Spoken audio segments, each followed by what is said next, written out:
کہ خطابت کا جو فن ہے یہ بہت بڑی چیز ہے. اللہ تبارک و تعالیٰ نے جس کو خطیب بنایا، جس کو زبان دی، اس کو بڑی نعمت عطا فرمائی. لوگ اس کا مس یوز بھی کرتے ہیں لیکن ہم اس پر کوئی گفتگو نہیں کرتے. مگر یہ ضرور ہے کہ ہر نبی کو اللہ نے خطابت عطا فرمائی، ہر نبی خطیب ہوئے ہیں، اس لیے کہ لوگوں کو اللہ کی طرف بلانے کے لیے بہت مؤثر ذریعہ خطابت ہے، واعظ و نصیحت ہے.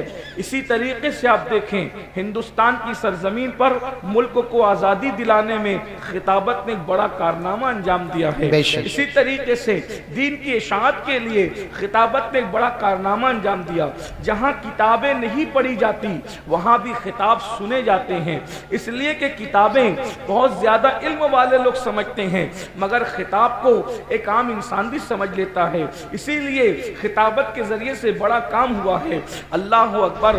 ہم اپنے مرشد حضور غوث پاک کو جب ہم دیکھتے ہیں تو سرکار غوث اعظم جیسا ولی اگر ہمیں کوئی نظر نہیں آتا، غوث پاک جیسا کوئی مفکر ہمیں نظر نہیں آتا، غوث پاک جیسا کوئی معمار قوم و ملت ہمیں نظر نہیں آتا، غوث پاک جیسا عظیم مصلح ہمیں کوئی نظر نہیں آتا، غوث پاک جیسا جیسے مصنف ہمیں کوئی نظر نہیں آتا، غوث پاک جیسا جیسے عظیم صاحب ولایت کوئی نظر نہیں آتا، ویسے حضور غوث اعظم جہاں اپنی شخصیت کے اندر ایک بڑی عظیم ہستی ہے، ہر جہت سے وہ بے مثل و بے مثال ہے، اسی طریقے سے اللہ نے ان کو جو خطابت کا فن عطا کیا تھا ان کے دور میں آپ جیسا خطیب دنیا نے نہیں دیکھا. خطابت کا وہ عالم تھا کہ حضور غوث پاک کی محفل میں ایک وقت میں 70 ہزار لوگ جمع ہوا کرتے تھے. 70,000 لوگ. اور یہ کیمرے کتنے ہیں جو بیان ریکارڈ کر رہے ہیں، لیکن اس دور میں کیمرے تو نہیں تھے، لیکن غوث پاک کے خطابات کو ریکارڈ کرنے کے لیے یعنی ان کو لکھنے کے لیے 400 بندے قلم دوات لے کر کے بیٹھتے تھے اور حضور غوث پاک کا خطاب لکھا کرتے تھے. جب غوث پاک خطاب فرماتے تھے تو انسانوں کے علاوہ جنات کا مجمع بھی ہوا کرتا تھا. ابھی یہ منتظمین نے کتنی محنت کی ہوگی، تب کہیں جا کر یہ ہزاروں کا مجمع جمع ہے، لیکن 70,000 نہیں ہوں گے. جہاں تک میرا خیال ہے کہ اس مجمع میں اتنی محنتوں کے بعد لاکھوں روپے خرچ کرنے کے بعد ہزاروں آئے ہیں مگر 70,000 نہیں ہے. آج سے 900 سال پہلے نہ کوئی تشہیر ہے، نہ کوئی انٹرنیٹ کا دور ہے، نہ کوئی تشہیر کرنے والا ہے، اور 70,000 کا مجمع ہے. اللہ اکبر. اور پھر یہ 70,000 تو انسانوں کا مجمع ہے، اس میں جنات الگ ہیں، اس میں فرشتے الگ ہیں. اور پھر اللہ اکبر صرف فرشتے اور جنات نہیں بلکہ انبیاء بھی تشریف لاتے ہیں، اور صرف انبیاء نہیں امام الانبیاء بھی تشریف لاتے ہیں، مولا علی بھی تشریف لاتے ہیں. میرے امام نے بیان کیا، کہتے ہیں اللہ اکبر، ولی کیا مرسلی خود خیر الرسل آئے، تیری واز کی محفل ہے یا غوث. سبحان اللہ، سبحان محفل ہے یا غوث. خود حضور سید العالمین تشریف لاتے ہیں، مولا علی تشریف لاتے ہیں. اللہ اکبر. اور بیان کی چاشنی کیا ہے، بیان کی لذت کیا ہے؟ جو آتا ہے توبہ کر کے جاتا ہے، عیسائی آتا ہے مسلمان ہو کر کے جاتا ہے، یہودی آتا ہے مسلمان ہو کر کے جاتا ہے، مشرک آتا ہے مسلمان ہو کر کے جاتا ہے. کیفیت یہ ہے حضور غوثیت معاف کی. لیکن میں آپ کے سامنے تھوڑا سا حضور غوث پاک کی خطابت اور دوسروں کی خطابت کا ایک فرق واضح کرنا چاہتا ہوں. میں آج کے تناظر میں کچھ نہیں کہوں گا، میں صرف جو ہے حضور غوث پاک کے دور کی بات کر رہا ہوں. آپ جانتے ہیں میرے بھائی، حضور غوث پاک نے جو انقلاب پیدا کیا ہے، آپ کو محی الدین کا لقب ملا، یعنی دین کو زندہ کرنے والا. یہ لقب کسی کو نہیں ملا. امت محمدیہ میں یہ لقب صرف حضور غوث اعظم کی خصوصیات میں سے ہے، اسی لیے محی الدین کسی کو نہیں کہا جاتا. یہ دین کو زندہ کرنے والی حیثیت شخصیت ہے. آپ کیا ہستی ہے. آپ کے دور میں دراصل ہوا یہ تھا کہ سرکار غوث پاک کے دور میں جو حکمراں تھے، حکمراں طبقہ مسلمانوں کا بگڑ گیا تھا. آپ کو پتہ ہونا چاہیے شراب کا دور دورہ ہیں۔ اللہ اکبر، یہاں تک مورخین لکھتے ہیں کہ ایک ایک مسلمان مالدار کے گھر میں شراب پلانے والی 300 لڑکیاں ہوتی تھی۔ ایک ایک مالدار کے گھر میں مسلمان اتنا عیاش ہو چکا تھا، 800 لڑکیاں گانے والی ہوتی تھی۔ دولت کی وجہ سے لوگ آوارہ ہو چکے تھے، دولت کی وجہ سے لوگ عیاش ہو چکے تھے۔ اور ایک بات آپ کو بتاؤں، حالات یہ تھے حضور غوث پاک کے دور میں کہ مسلمان عیسائی لڑکیوں کے ساتھ جو ہے وہ ان کو اپنے حرم میں لا کے رکھ رہے تھے، یہودی لڑکیوں کو اپنے حرم میں لا کر کے رکھ رہے تھے۔ گویا کہ عیاشی کا کوئی بھی موقع انہوں نے ہاتھ سے جانے نہ دیا۔ اور پھر مذہبی طبقہ مالداروں کے سامنے سرنڈر ہو چکا تھا۔ مذہبی طبقے کا حال یہ تھا، وہ تقریریں کرتے تو لوگوں کو سلانے والی سے مطلب یہ، ارے تمہیں کیا ڈرنا، تم تو مسلمان ہو، تمہیں تو جنت ملنی ہے۔ آپ مجھے بتائیں، شرابیوں کو جنت اس طریقے سے بانٹی جائے گی تو کیا وہ شراب چھوڑے گا؟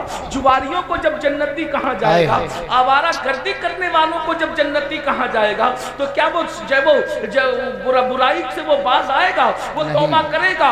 اللہ اکبر، قرآن حدیث کو چھوڑ کر منبر سے سب بیان ہو رہا تھا، یہاں تک کہ جھگڑے اہل علم میں یہاں تک پہنچ گئے تھے۔ اور جھگڑا بھی کس بنیاد پہ ہو رہا تھا؟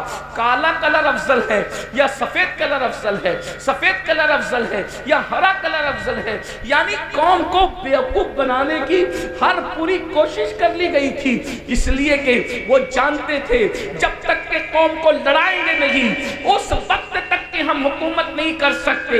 اللہ اکبر، قوموں کے نذرانے پر پلنا یہ اس دور کے اہل علم کی پہچان ہو چکی تھی۔ اللہ اکبر، یہاں تک کہ اسلام جو ہے اس حالت میں پہنچ گیا، ایسے لگتا تھا جیسے اسلام معاذ اللہ مٹنے کے قریب ہو گیا، اسلام مرنے کے قریب ہو گیا، لیکن اسلام مٹنے تو نہیں آیا، اسلام مرنے تو نہیں آیا۔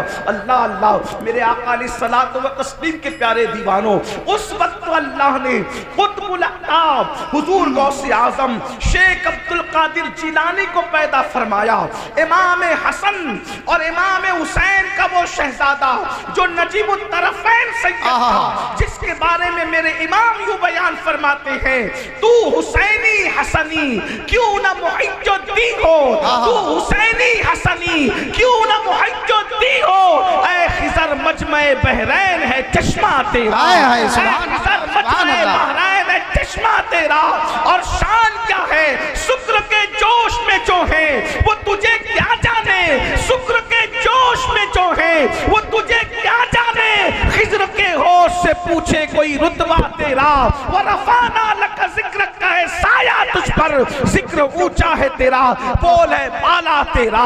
سرکار غوث اعظم بغداد گئے، بغداد کیپٹل تھا، بغداد راجدھانی تھا۔ اللہ اللہ، جب غوث پاک وہاں پہنچے، مدرسے میں تعلیم حاصل کی، اور اس کے بعد لوگ اپنی اپنی محفلیں سجائے بیٹھتے تھے۔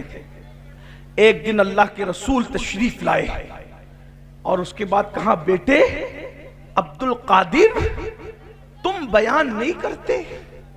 تو غوث پاک نے فرمایا، یا رسول اللہ یہ سب عربی لوگ ہیں، ایک سے ایک بیان کرنے والے، ان کے درمیان میں کیا بیان کروں گا؟ سرکار غوث پاک سے حضور نے فرمایا، تم بیان کرو۔ عرض کی حضور میں عجمی ہوں، یعنی کہ غوث پاک کا جو وطن تھا جیلان تھا وہ ایران میں تھا، اس بنیاد پر فرمایا کہ میں عجمی حضور میں کیسے بیان کروں؟ تو اللہ کے رسول علیہ السلام نے فرمایا، اپنا منہ کھولو۔ اور جب انہوں نے منہ کھولنے کے لیے فرمایا تو سرکار غوث پاک نے اپنے نانا جان مصطفیٰ کریم صلی اللہ علیہ وآلہ وسلم کے کہنے پہ منہ کھولا، تو حضور نے 7 مرتبہ اپنا لعاب غوث پاک کے منہ میں ڈالا، اور ساتھ میں مولا علی بھی تشریف لائے تھے۔ سرکار مولا علی آگے بڑھے اور آپ نے 6 مرتبہ غوث پاک کے منہ میں اپنا لعاب ڈالا۔ تو غوث پاک نے پوچھا، دادا جان، نانا جان صلی اللہ علیہ وآلہ وسلم نے تو 7 مرتبہ ڈالا، آپ نے 6 مرتبہ کیوں؟ تو فرمایا، تمہارے نانا جان صلی اللہ علیہ وآلہ وسلم کے ادب کی وجہ سے، کیونکہ میں رسول اللہ نے 7 مرتبہ ڈالا تو میں 7 مرتبہ اس لیے منہ میں آپ کے لعاب نہیں ڈالتا تاکہ ادب ملحوظ رہے۔ میں نے 6 پر رک کر کے بتایا کہ میں نبی کی برابری نہیں کرنا چاہتا۔ حضور غوث پاک فرماتے ہیں جب رسول اللہ کا لعاب اور مولائے کائنات کا لعاب میرے منہ میں پڑا تو لوگوں کو جیسے بے ساختہ الٹیاں آتی ہے ویسے مجھے تقریر آتی تھی، اور میں کنٹرول کے باوجود بھی، نہ چاہنے کے باوجود بھی خطاب سے رک نہیں پاتا تھا۔ اور پھر فرمایا جب میں نے خطاب سنا، غوث پاک فرماتے ہیں میرے پہلے خطاب میں صرف 2 لوگ بیٹھے ہوئے تھے، 2 لوگ، پہلی تقریر میں 2 لوگ بیٹھے ہوئے تھے، اور جب بھیڑ بڑی تو ایسا کہ میرا مدرسہ بھر گیا، پھر اس کے بعد جامع مسجد بھر گئی، پھر اس کے بعد اور بھیڑ بڑی تو لوگ میرا منبر اٹھا کر کے عیدگاہ لے گئے، اور ایک ایک وقت میں 70 ہزار کا مجمع آنے لگا۔ اللہ اکبر، یہ کیفیت ہوئی، لوگوں کو ہدایت ملنے لگی، جتنے مقرر لوگ تھے سب کی محفلیں سونی ہو گئی۔ اس کی وجہ یہ ہے وہ کہانی لے کر بیٹھے تھے، وہ قصے لے کر کے بیٹھے تھے، وہ اپنی مرضی اور نفسانی خواہشات کے مطابق گفتگو کر رہے تھے۔ غوث پاک نے لوگوں کو قرآن و سنت کی طرف بلایا، لوگوں کو توحید و رسالت کی طرف بلایا۔ آپ جانتے ہیں اللہ اکبر حضور غوث پاک کے دور میں کس طرح گمراہ کیا جا رہا تھا، لایانی باتیں کہی جا رہی تھی۔ غوث پاک نے قرآن و سنت کی طرف بلایا۔ اب میں اپنے اصل عنوان کی طرف آتا ہوں، چند خطبات میں حضور غوث پاک کی آپ کی خدمت میں پیش کرنا چاہتا ہوں۔ حضور غوث پاک فرماتے ہیں اگر مقرر مال کے لیے جو ہے وہ تقریر کرے، یہ غوث پاک کے خطبات سے میں پڑھ رہا ہوں۔ آج کے تناظر میں میں نے کوئی بات نہیں کرنی، لوگ برا مانتے ہیں، اس لیے میں آج کے تناظر میں کچھ نہیں کہہ رہا ہوں۔ میں 900 سال پہلے کی بات اور 900 سال پہلے کی بات کر رہا ہوں۔ اللہ اکبر، غوث پاک فرماتے ہیں جو مال کی محبت میں تقریر کرتا ہے اس کی تقریر سے کوئی فائدہ نہیں ہو سکتا، اس کی تقریر سے کوئی انقلاب نہیں آ سکتا، اس کی تقریر سے کوئی تبدیلی نہیں آ سکتی۔ گفتگو اور تقریر تو صرف ایک کے لیے ہونا چاہیے جو وحدہ لا شریک ہے، اس کی رضا کے لیے ہونا چاہیے۔ اللہ اکبر، بلکہ لوگ دولت کے لیے بھی تقریر نہ کرے، لوگ داد کے لیے بھی تقریر نہ کرے، لوگ فریاد کے لیے بھی تقریر نہ کرے، ایک مقصد ہو اللہ راضی ہو جائے۔ اللہ کو راضی کرنے کے لیے میں اوپر کے طبقے کو تو کچھ نہیں کہتا، لیکن میں دنیا میں یہ میرے جو بھائی جو میرے ساتھی ہیں میں ان سے کہنا چاہتا ہوں کیا آج ہم بھی جلسے کرتے ہیں تو کیا انقلاب آتا ہے؟ آپ کہیں گے نہیں آتا۔ کیوں نہیں آتا؟ اس کی وجہ یہ ہے ہم جلسہ سال بھر میں ایک اس لیے کرتے ہیں کہ سال بھر تک ہمارے گن گائے جاتے رہیں کہ کمیٹی نے کتنا بڑا مقرر بلایا تھا اور کتنی بڑی بھیڑ جمع ہوئی تھی۔ میرے بھائی، ہم میں سے کیا کسی کی نیت یہ ہے کہ اللہ راضی ہو جائے؟ ذرا بتائیے تو صحیح، آپ نے لاکھوں لوگ جمع کر لیے اور اللہ راضی کرنے کی نیت نہیں ہے تو بھائی یہ لاکھوں لوگ تو ڈگڈگی بجانے والے مداری کی محفل میں بھی آ جاتے ہیں، یہ لاکھوں لوگ تو جو ہے وہ سیاسی لیڈروں کی محفل میں بھی آ جاتے ہیں، یہ لاکھوں لوگ تو اللہ اکبر نچنیے گویوں کی محفلوں میں بھی آ جاتے ہیں۔ اگر اپنی محفل میں آئے تو فرق کیا ہے؟ یاد رکھو جو کام کرو رضا الہی کے لیے کرو۔ اب غوث پاک کے خطبات کے چند اقتباسات میں پیش کر رہا ہوں۔ غوث پاک کیسے خطاب کرتے تھے؟ لوگ اپنے کپڑے پھاڑ لیتے تھے، غوث پاک کا خطاب سن کے کپڑے پھاڑ لیتے تھے، لوگ اللہ کے خوف سے مر جاتے تھے، کئی جنازے اٹھتے تھے، کچھ لوگ بے ہوش ہو جاتے تھے۔ غوث پاک کا خطاب سن کے بے ہوش، کیا تاثیر تھی زبان میں، اور جب گفتگو کرتے تھے قرآن و سنت کی طرف بلاتے تھے کس شان سے۔ آئیے پہلی بات حضور غوث پاک فرماتے ہیں اے نوجوانوں، اب غوث پاک کے خطبات میں پڑھنے لگا ہوں۔ غوث پاک فرماتے ہیں زبان میری ہے بات ان کی، غوث پاک فرماتے ہیں اے نوجوانوں حسد مت کرو۔ غوث پاک کہہ رہے ہیں دیکھیے کتنا لچھے دار گفتگو کا دور ہے اور گفتگو کتنی سادی ہو رہی ہے۔ فرماتے اے جوانوں حسد مت کرو، کیونکہ حسد جیسے سوکھی لکڑی کو آگ کھا جاتی ہے ویسے حسد نیکیوں کو کھا جاتا ہے. حسد کرنے والا، توجہ کرنا، حسد کرنے والا ہمیشہ برباد ہے، اور جس سے حسد کیا جاتا ہے اس کا کچھ نہیں بگڑتا. فرمایا شیطان کا گھر جس نے ویران کیا وہ حسد ہی تو تھا، جس نے شیطان کو شیطان بنایا وہ حسد ہی تو تھا. لیکن دیکھو تو صحیح، آدم سے حسد تھا. اور ایک بات بتائی، سازش کرنے والا اگرچہ وقتی طور پہ کامیاب ہو جائے مگر ہمیشہ کامیاب نہیں ہوتا. حضرت آدم علیہ السلام کے خلاف شیطان نے سازش کی کہ میں جنت میں نہیں رہوں گا تیری وجہ سے، تو تجھے بھی جنت میں رہنے نہیں دوں گا. اور اس معصوم کے ساتھ سازش کی، حضرت آدم کو جنت سے نکلوایا کہ نہیں نکلوایا. مگر اللہ کی شان دیکھو، شیطان حسد کر رہا تھا آدم علیہ السلام سے، لیکن آدم کا کیا بگاڑا؟ آدم کو جنت سے نکالا.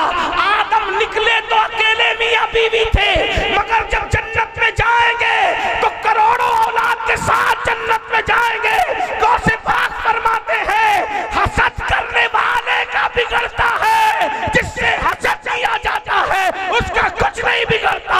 سازش کرنے والا برباد ہوتا ہے، جس کے ساتھ سازش کی جاتی ہے اس کا کچھ نہیں بگڑتا. دیکھو تو صحیح. اب آپ سے پوچھتا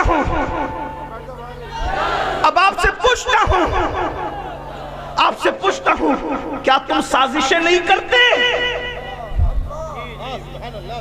جن دوستوں کے ساتھ بیٹھتے ہو ان کے خلاف سازشیں کرتے ہو. سازش کرنا کس کا کام ہے؟ شیطان کا. کس کے راستے پہ چل رہے ہو؟ غوث پاک کیسے جھنجھوڑتے ہوں گے.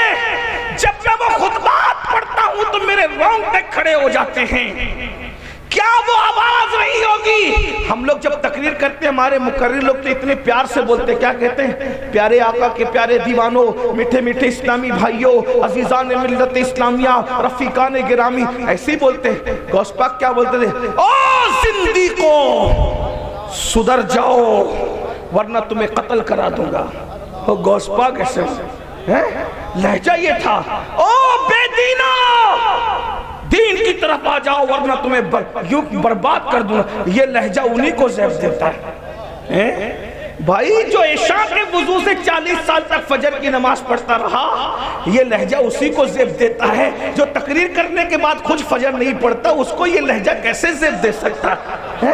یہ لہجہ تو مرشدی کو زیب دیتا ہے. لیکن بہرحال بات اتنی ہے تو غوث پاک فرما سازش نہ کرو. آج بولو ایک دوسرے کے خلاف سازش نہیں کرتے. اپنے دوستوں جن کے ساتھ بیٹھتے ہو سازش کرتے ہو، اپنے بھائیوں کے خلاف سازش کرتے ہو. ایک کمیٹی کے 10 ممبر ہو تو 10 ایک دوسرے کے خلاف سازش کرتے ہو. سب ایسے نہیں ہیں، لیکن ذرا غوث پاک کی فکر تو دیکھو، غوث پاک کے خطابات تو دیکھو. غوث پاک کہتے ہیں سازش نہ کرو، یہ شیطانی کام ہے. اور سازش کر کے بگڑا کیا آدم کا؟ کیا بگڑا؟ اکیلے آئے تھے سازش کی وجہ سے، لیکن کروڑوں اربوں خربوں اتنی اولاد جو پھیلی، آدم کا بگڑا کیا؟ پتا چلا سازش کر کے کوئی کسی کا بگاڑ نہیں سکتا، وہ اپنا ہی بگاڑتا ہے. نہ کرو سازش، مومن کا کام نہیں. بلکہ مومن کا کام کیا ہے؟ اللہ کے رسول فرماتے ہیں الدین النصیحہ، دین بھلا چاہنے کا نام ہے. دین بھلا چاہنے کا نام ہے. سازش کرنا مومن کی شان نہیں، بھلا چاہنا مومن کی شان ہے. آپ کہیں گے میں تو سب کا بھلا چاہتا ہوں، کوئی میرا بھلا نہیں چاہتا. میں نے کہا یہ تو اور بھلے کی بات ہے. کیوں؟ جب تم سب کا بھلا چاہتے ہو تو قدرت تمہارا بھلا چاہتی ہے. اب کوئی آپ کا بھلا چاہے نہ چاہے، قدرت جس کا بھلا چاہے اس کا بگاڑ کیا کون سکتا ہے؟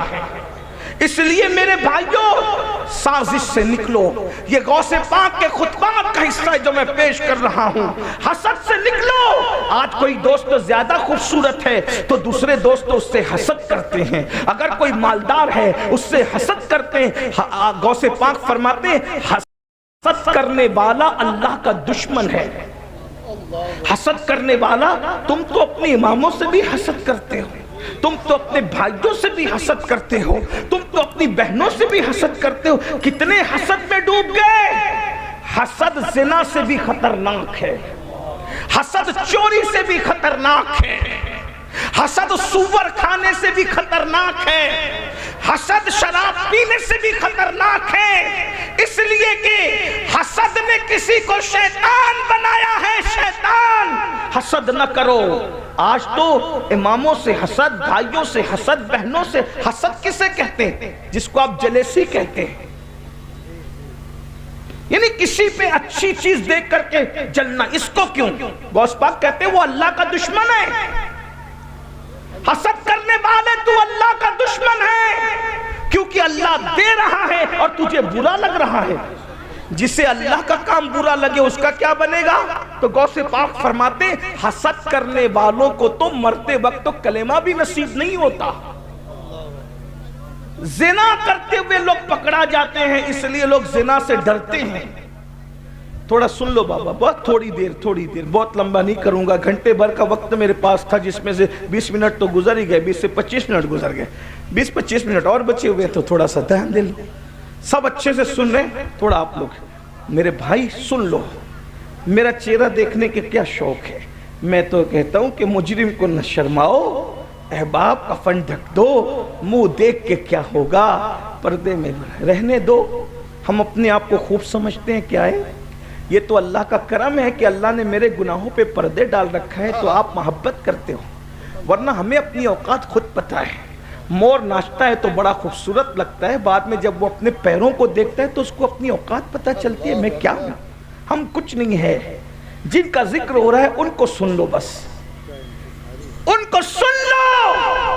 اس لیے کہ غوث پاک فرماتے ہیں جس کے دل میں میری محبت پیدا ہو جائے، میں قیامت کے دن اس کو اپنے ساتھ جنت میں لے کے جاؤں گا۔ فرماتے ہیں جو مجھ سے محبت کرنے لگے، اس سے جو دشمنی کرتا ہے پھر میں اس کو اس کے دشمنوں سے بھی بچاتا ہوں، اور اس کے دشمنوں سے پھر میں خود لڑتا ہوں۔ کہتے مریدی لا تخف واشن فإنی عزوم قاتل عند القتال، میرے ماننے والے گھبرانا نہیں، تیرا پیر عبد القادر جیلانی بدلہ لینے والا اور دشمنوں کو قتل کرنے والا ہے۔ فرماتے بابا میرا گھوڑا بے لگام ہے، میری تلوار بے نیام ہے، جو آ کر کے ٹکراتا ہے میں اس کو ختم کر دیتا ہوں۔ اس کو میرے بریلی کے قلندر نے کہا العما خیر ہے اے غوث وہ تیکھا تیرا، العما خیر ہے اے غوث وہ تیکھا تیرا، مر کے بھی چین سے سوتا نہیں مارا تیرا۔ نعرہ تکبیر، نعرہ رسالت، مسلک اعلی حضرت جشن غوث الورا حضور سید امین القادری، نعرہ تکبیر۔ سبحان اللہ، سبحان اللہ۔ ہر مرنے والا مر کے چین سے سو جائے۔ جیسے کسی کو اللہ نہ کرے کینسر ہے، کینسر میں تڑپ رہا ہے، جب کینسر سے وہ مر گیا، اب مرنے کے بعد اس کو کینسر کا درد نہیں ہوگا کیونکہ وہ مر گیا، اب چین سے سو گیا۔ کسی کو ٹی بی ہے، ٹی بی میں کے مرض میں تڑپ رہا تھا، مر گیا، اب اس کو ٹی بی کا درد نہیں ستائے گا۔ اسی طرح کوئی بیماری ہو، کسی کو کوئی بیماری ہو، مرنے کے بعد وہ درد اس کو نہیں ہوگا۔ لیکن میرے امام کہتے ہیں جس کو غوث اعظم نے مارا ہو، ہر مرا ہوا چین سے سو سکتا ہے، لیکن غوث اعظم کا مارا ہوا چین سے اس لیے نہیں سو سکتا کہ ادھر غوث اعظم نے مارا اور مرنے کے بعد ادھر فرشتے بھی اس کو ماریں گے۔ العما خیر ہے اے غوث وہ تیکھا تیرا، مر کے بھی چین سے سوتا نہیں مارا تیرا۔ اور کہتے ہیں تو ہے وہ غوث کہ ہر غوث ہے شیدا تیرا، تو ہے وہ غیث کہ ہر غیث ہے پیاسا تیرا۔ راج کس شہر میں کرتے نہیں تیرے خدام، باج کس نہر سے لیتا نہیں دریا تیرا، اور تو گھٹائے سے کسی کے نہ گھٹے ہے نہ گھٹے، تو گھٹائے سے کسی کے نہ گھٹا ہے نہ گھٹے، جب بڑھائے تجھے اللہ تعالیٰ تیرا، وہ مٹ گئے مٹتے ہیں مٹ جائیں گے آدھا تیرے، نہ مٹا ہے نہ مٹے گا کبھی چرچا تیرا، نہ مٹا ہے نہ مٹے گا۔ تو حضور غوث پاک فرماتے حسد نہ دیکھو، حسد نیکی، ہم نے نیکی کی، جو نیک ہیں ان کی نیکیاں کھا جاتا ہے حسد، جیسے آگ لکڑی کو کھا جاتی ہے۔ ہم نے تو نیکی کتنی کی، حسد مت کرو۔ آج جو قتل ہو رہے ہیں، مرڈر ہو رہے ہیں، حسد کی وجہ سے۔ ابھی الیکشن کے ایام شروع ہوں گے، دیکھیے پھر کیا حسد ہے.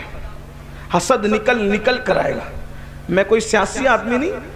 جتنے ملک نے قانون نے اجازت دی اتنی سیاست میں دلچسپی لو, باقی حسد کر کے اپنی آخرت کیوں برباد کرتے. الیکشن کے بعد مرڈر ہوتے ہیں, الیکشن کے بعد ان کے گھر کی عورتوں کے ساتھ کھیل ہوتے ہیں, صرف اپنے حسد کی آگ کو بجھانے کے لیے ہیں. اگر کسی نے کچھ کسی کے ساتھ کر دیا, یہ جادو تک لے جاتا ہے حسد, کرنی کرتب تک لے جاتا ہے حسد. لوگ کہتے ہیں کہ ہر چوتھے آدمی کو شوگر ہے, عامر لوگ کہتے ہیں, میں نہیں کہہ رہا, عامر لوگ کہتے ہیں ہر دوسرے آدمی کو سحر ہے. وجہ حسد. دیورانی جٹھانی پہ کر رہی ہے. یہ حسد کیا ہے؟ اور یاد رکھنا, حسد کر کے تم کسی کو پریشان کرتے ہو, کر سکتے ہو پریشان, اس کو برباد نہیں کر سکتے, اس کو مٹا نہیں سکتے, اس کو ختم نہیں کر سکتے. کیوں؟ شیطان ہلکان کر سکتا ہے, شیطان انسان کو مار نہیں سکتا. یہ آج جو جادو زوروں پر ہے نا, یہ بہنیں پنڈتوں تک جاتی ہے, سادھوؤں تک جاتی ہے, عاملوں تک جاتی ہے, ایسے مولویوں تک جاتی ہے جو کالے کرتب کر کے اپنے آپ کو بھی مولوی کہتے ہیں. کالے کرتب کرنے والا مولوی ہوگا؟ مولوی کا مطلب مولا والا. ہر داڑھی رکھنے والا مولوی نہیں ہوتا. جس کے دل میں اللہ کا ڈر ہوتا ہے وہ عالم ربانی ہوتا ہے. اور 500 1000 میں ایسے کا, اور یہ بھی, اور آپ بھی ڈرتے رہتے ہو, کہتے ہیں اس نے کچھ کر دیا تو کیا. میں نے کہا تیرے رسول نے تو تجھے ایسی حفاظت کا دستہ دیا ہے, ایسی زرہ دی ہے, تم پہنتے کیوں نہیں؟ بہت معافی کے ساتھ, حضور نے تمہیں زرہ دے رکھی ہے. زرہ سمجھتے ہو؟ جنگ کے میدان میں جو لوہے کا لباس آتا ہے اس کو زرہ کہتے ہیں. جب وہ پہن کر کے آدمی میدان, ہر بہادر و کمزور و زرہ پہن کے میدان میں آتا, جب میدان میں آتا تو تیر اس پر اثر نہیں کرتے, تلوار اس پر اثر نہیں کرتے, اس کو زرہ کہتے لوہے کا. حضور نے بھی تمہیں زرہ دی ہے. 2 زرہ کا ذکر کرتا ہوں, اور اگر وقت رہا تو تیسری زرہ بھی بتاؤں آپ کو. اپنی طرف سے نہیں, میں کوئی عامل وامل نہیں ہوں, کسی بھی فیلڈ کا عامل نہیں, لیکن ہم تو حضور کے غلام ہیں. ہم ہر چیز میں اپنے بزرگوں کو دیکھتے ہیں. ایسی پاورفل چیزیں تمہارے پاس ہیں, تمہیں کوئی قبرستان میں بیٹھنے کی ضرورت نہیں, چلے چٹنی کرنے کی ضرورت نہیں, بس حضور نے تمہیں بتایا. آقا علیہ السلام فرماتے ہیں جو باوضو رہے وہ اللہ کے قلعے میں محفوظ ہو گیا. سبحان اللہ. حضور کی حدیث ہے صلی اللہ علیہ وآلہ وسلم, باوضو آدمی پہ جادو اثر نہیں کر سکتا جب تک وہ باوضو رہے گا. حضور کہہ رہے ہیں, اور کیا فرمایا؟ اللہ کے قلعے میں محفوظ ہو جاتا ہے وضو کرنے والا. ارے کوئی بادشاہ کے قلعے میں محفوظ ہو جائے, اس کا کوئی کیا بگاڑ سکتا ہے؟ جو اللہ کے قلعے میں محفوظ ہو اس کا کوئی کیا بگاڑ سکتا ہے؟ بے شک. سرکار غریب نواز پہ کیسا جادو کرنا چاہا, ہوا جادو کا اثر ہوا غریب نواز پر, ہوا غریب نواز پہ جادو کا اثر. باوضو رہو, لیکن باوضو کیا رہو گے میرے بھائی, برا مت ماننا, تم تو کھڑے ہو کر پیشاب کرتے ہو, اس کے بعد پانی بھی نہیں لیتے. تمہیں وضو کرنا بھی میرے بھائی لوگ نہیں آتا زیادہ تر. اگر اچھے علماء سے آپ اپنا وضو چیک کرائیں نا تو آپ منہ ہاتھ تو دھوتے ہو, وضو نہیں کرتے. صحیح فرمانے. جب عالم کے پاس آپ اپنا وضو چیک کرائیں تو آپ ناکام ہوں گے, جب یہ وضو اللہ چیک کرے گا تو کیسے کامیاب ہوں؟ کمپیوٹر سیکھانا وضو بھی سیکھ لیتے, موبائل چلانا سیکھانا تو غسل بھی سیکھ لیتے, کم سے کم پاک تو رہتے. بے شک. 3 بچوں کے باپ ہو گئے, غسل وضو نہیں آتا. 3 بچوں کی مائیں ہو گئی, وضو سیکھا نہیں. ہر ایک کے لیے وقت دیا, اللہ کے لیے وقت نہیں دیا. اللہ کے بندوں غسل وضو سیکھو. آپ یہ نہ کہنا کہ کس مولوی کو لا کر کے بٹھایا, یہ تو ہمیں غسل وضو کی بات کرتا ہے, ہم تو بہت بڑی بات سننے کے لیے آئے تھے. میں نے کہا دیکھو میرا کام ڈاکٹر کا ہے, میں آپ کا میزبان نہیں ہوں, میں ڈاکٹر کا کام سے آیا ہوں. میزبان جو ہوتا ہے وہ مہمان کی پسند کی غذا کھلاتا ہے یا اپنی پسند کی کھلاتا ہے, لیکن ڈاکٹر نہ اپنی پسند کی کھلاتا ہے نہ مہمان کی, کیونکہ وہ مہمان نہیں ہوتا, وہ تو ضرورت کے مطابق دوا دیتا ہے, چاہے مریض اس کو 4 گالیاں دے دے. تو ہم بھی اسی طرح آئے میرے بھائی, نام آپ کے میزبان نہیں ہے. آپ نے ابھی تک وضو نہیں سیکھا, آپ جنت میں کیسے جاؤ گے؟ آپ اپنا وضو چیک کریں نا, کسی عالم سے چیک کرائیں. کبھی سیکھا وضو سیکھنے کے لیے بیٹھے, اب تو آن لائن کلاسیں علماء اہل سنت چلا رہے، علماء آن لائن کلاسز چلا رہے، آدھا پون گھنٹہ نکالو گے نا، بلکہ میں تو کہتا ہوں کسی اچھے عالم کے پاس صرف 2 گھنٹہ بیٹھ جاؤ، آپ کو وہ 2 گھنٹے میں وضو بھی سکھا دیں گے، غسل بھی سکھا دیں گے، نماز بھی سکھا دیں گے۔ 2 گھنٹے زیادہ وقت نہیں لگتا، اپنا دین بہت آسان ہے۔ یہ میری بہنیں بیٹھی ہوئی ہیں، اللہ انہیں ان پہ رحمت فرمائے، یہ لوگ بھی کچھ نہیں جانتی۔ آپ بتائیں جس کی ماں پوری زندگی پاک نہ ہوئی ہو، میں حیا کے پردے میں کہہ دوں، ذرا بتائیں، جب آپ علماء سے پوچھیں، مجھ سے مت پوچھیں، میں بہت چھوٹا آدمی ہوں، جب آپ کو غسل نہیں آئے گا تو آپ پہ جنابت کا غسل فرض ہوگا، جب غسل ہی نہیں آئے گا تو آپ پاک نہیں ہوں گے؟ جی بے شک۔ تو زندگی بھر جو پاک نہ رہا، اس کے گھر میں نیک اولاد کیسے پیدا ہو؟ زندگی بھر جس کی ماں پاک نہ ہو سکی، اس کے گھر میں کوئی ولی قطب ابدال کیسے پیدا ہوگا؟ ولی قطب اور ابدال کے لیے ام الخیر جیسی ماں چاہیے، ہائے ہائے سبحان اللہ، ابو صالح جیسا باپ چاہیے، تب ولی پیدا ہوتا، بلکہ ولیوں کا سردار پیدا ہوتا۔ باپ غیاث الدین چاہیے، ماں ماہ نور چاہیے، تب غریب نواز جیسا فرزند پیدا ہوتا ہے۔ ہمارا کیا حال ہے؟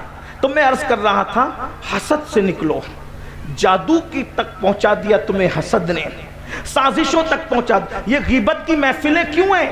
حسد کی وجہ سے۔ اللہ کے رسول علیہ السلام کے غلاموں، فرمایا گیا الغیبت اشد من الزنا، کہ غیبت زنا سے بدترین چیز ہے۔ زنا سے بھی بری چیز کا نام غیبت ہے۔ جہاں بیٹھتے ہو شادی میں غیبت، جنازوں میں غیبت، محفلوں میں غیبت، مذہبی محفلوں میں غیبت، مسجدوں میں غیبت۔ رمضان شریف میں بھی ہم اپنی زبان کو غیبت سے بچا نہیں پاتے، اس لیے خدا کے لیے حسد سے بچو۔ پھر غوث پاک فرماتے ہیں، میں عرض کروں نا، آپ تھک تو نہیں گئے نا؟ خطبات میں غوث پاک کے پڑھ رہا ہوں، مجھے پتا ہے آپ کو نعرہ لگانے والی تقریر چاہیے، لیکن آج میں ایسا نہیں کروں گا۔ میں کوئی کرامت غوث پاک کی بیان نہیں کروں گا، حالانکہ میں کرامت پر ایمان رکھتا ہوں، میرا عقیدہ ہے الحمدللہ، لیکن آج میں غوث پاک کے خطبات پڑھ رہا ہوں، توجہ کرنا۔ غوث پاک فرماتے ہیں تکبر نہ کرنا، جوانوں سے کہتے ہیں جوانوں تکبر نہ کرنا۔ کیوں؟ کیونکہ ہر گناہ فاسق بناتا ہے اور تکبر کافر بناتا ہے۔ وَاسْتَكْبَرَ وَكَانَ مِنَ الْكَافِرِينَ، اور تکبر کیا کافروں میں سے ہو گیا۔ تمہیں بائک ملتی ہے مہنگی والی بائک، اس پہ جینس اور ٹی شرٹ پہن لیے اور اللہ نے تھوڑا سا حسن دے دیا تو کتنا گھمنڈ کرتے ہو، کسی کو سلام نہیں کرتے، بوڑھوں کا مذاق اڑاتے ہو، علماء کا مذاق اڑاتے ہو۔ یہ تکبر ہے نا۔ مال نے تمہیں گھمنڈی بنایا نا، حسن نے تمہیں گھمنڈی بنایا نا، جوانی نے تمہیں گھمنڈی بنایا نا۔ غوث پاک فرمانے تکبر نہ کرنا۔ اللہ پاک فرماتا ہے کہ تکبر میری چادر ہے اور بڑائی میرا تیبن ہے، اس کو مجھ سے چھیننے کی کوشش نہ کرو۔ جو اس کو چھیننے کی کوشش کرتا ہے میں اس کے دانت توڑ دیتا ہوں، میں اس کو تباہ کر دیتا ہوں، میں اس کو برباد کر دیتا ہوں۔ تکبر کسی کو زیبا نہیں ہے۔ حسن کی بنیاد پر تکبر کرنے والوں، دولت کی بنیاد پر تکبر کرنے والوں، نیکی کی بنیاد پر تکبر کرنے والوں، تکبر کا مطلب اپنے آپ کو کچھ سمجھنا، میں کچھ ہوں۔ دیکھتے نہیں، کوئی آئے تو سلام نہیں کرتے، کوئی سلام کرے تو جواب نہیں دیتے۔ ارے شادیوں میں اگر کوئی غریب مالداروں کے پاس آ کے بیٹھ جائے تو اپنے سفید کپڑے سمیٹنے لگتا ہے۔ نادان ہو، اللہ اکبر، اپنے سفید کپڑوں پہ گھمنڈ کرنے والوں، یہ وجود مٹی کی غذا بننے والا ہے، اس وجود کو مٹی نے کھانا ہے۔ میں تو ایک بات مجھے یاد آئی، اللہ اکبر، ایک مرتبہ مولا مشکل کشا ایک خوبصورت پیالے میں شربت پی رہے، مولا علی پاک خاتم الولایت، سید السادات، امام المشارق والمغارب، حلال مشکلات والنوائب، اخی رسول وزوج البتول، فاتح خیبر، قاسم ولایت، سیدنا علی ابن ابو طالب کرم اللہ تعالی وجہہ الکریم، خوبصورت سے مٹی کے پیالے میں شربت پی رہے ہیں۔ بزرگوں کی نظر دیکھو، بزرگوں کی فکر دیکھو، بزرگوں کے سوچنے کا انداز دیکھو۔ میری قوم کے جوانوں، ہمارے مرشد سرکار مولا مشکل کشا نے جب شربت کا پیالہ منہ کے قریب کیا، آنکھ میں ٹپ ٹپ آنسو آ گئے، اور اتنے آنسو آئے کہ آنسو کی وجہ سے داڑھی تر ہو گئی۔ لوگوں نے پوچھا مولا شربت پیتے وقت رونے کا کیا مطلب؟ مولا مشکل کشا نے فرمایا یہ مٹی کا خوبصورت پیالہ دیکھ کر کے رونا آ گیا، کتنے خوبصورت چہرے مٹی میں ملے ہیں، اور ان مٹی میں ملنے کے بعد اتنے خوبصورت چہروں کی مٹیاں ایک ساتھ ملی ہے، تب کہیں جا کر یہ خوبصورت پیالہ بنا ہے۔ بھائیو، کس گھمنڈ میں ہو؟ اس دولت کے گھمنڈ میں کہ فرعون دولت کو اپنے ساتھ نہ لے جا سکا، نمرود دولت کو اپنے ساتھ نہ لے جا سکا، دولت کے نشے میں خدا کو بھول کر کے تکبر کر رہے ہو، غریبوں کو حقیر جانتے ہو، ارے زکوٰۃ بھی دیتے ہو تو حقارت کے ساتھ دیتے ہو، چندے بھی دیتے ہو تو حقارت کے ساتھ دیتے ہو۔ ایسے اس سے تو تھا کہ نہ دیتے۔ کیا دین آپ کا محتاج ہے؟ کیا اللہ کے غریب بندے آپ کے محتاج ہیں؟ اللہ کے ایسے بھی بندے زمین پہ موجود ہیں کہ وہ بھیک بھی دیتے ہیں اور معذرت کر کے کہتے ہیں اگر تکلیف ہوئی ہو تو معاف کر دینا۔ چندہ دیتے ہیں، عالم دین سے کہتے ہیں حضرت روزے میں آپ کو مجھے زکوٰۃ میرے پاس لینے کے لیے، چندہ لینے کے لیے آپ آئے، تکلیف ہوئی ہو تو معاف کر دینا۔ کچھ بڑے حقارت سے دیتے۔ گھمنڈ مت کرو، اللہ کو گھمنڈ پسند نہیں ہے، تکبر پسند نہیں ہے، اللہ کو مت بھولو۔ یہاں ایک واقعہ اور یاد آتا ہے جو دل و دماغ کو ہلا دیتا ہے۔ ایک مرتبہ، نوجوان غور سے سننا، ایک مرتبہ دو بھائی اپنی زمین کے لیے جھگڑا کر رہے تھے، لڑ رہے تھے آپس میں، اتنی زمین میری، اتنی زمین تیری، اتنی زمین میری، اتنی زمین تیری۔ وہ اسی میں لڑ رہے تھے۔ آپ بھی لڑتے ہو نا؟